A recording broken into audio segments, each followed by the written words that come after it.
एक अंधेरी रात थी। चांद बादलों के पीछे छिपा हुआ था। विक्रम, जो एक अकेला मुसाफिर था, गांव के एक पुराने रास्ते पर चल रहा था। यह रास्ता उसके लिए नया था, लेकिन एक शॉर्टकट था। रास्ते के दोनों ओर सूखे पेड़ और वीरान खंडहर थे।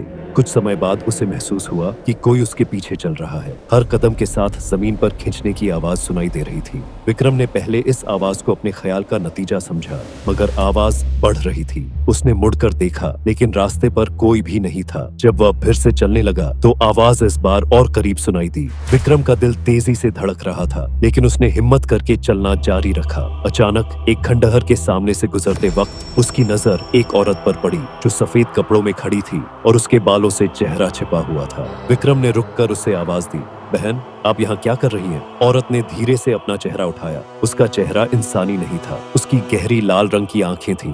वह धीरे धीरे उसकी तरफ बढ़ने लगी। विक्रम डर के मारे भागने लगा, मगर वह जितना तेज भागता, वह औरत उतनी ही तेज उसके करीब आ रही थी। विक्रम आखिरकार एक चर्च के पुराने दरवाजे तक पहुंच गया। अंदर का माहौल ठंडा और शांत था, मगर उसके दिल की धड़कन अब तक तेज थी। जब उसने पलटकर देखा तो वह औरत दरवाजे के पार खड़ी थी। उसकी लाल आंखें अब भी विक्रम को घूर रही थी। विक्रम ने एक क्रूस उठाया और उसे अपने आगे डिफेंसिव तरीके से रखा।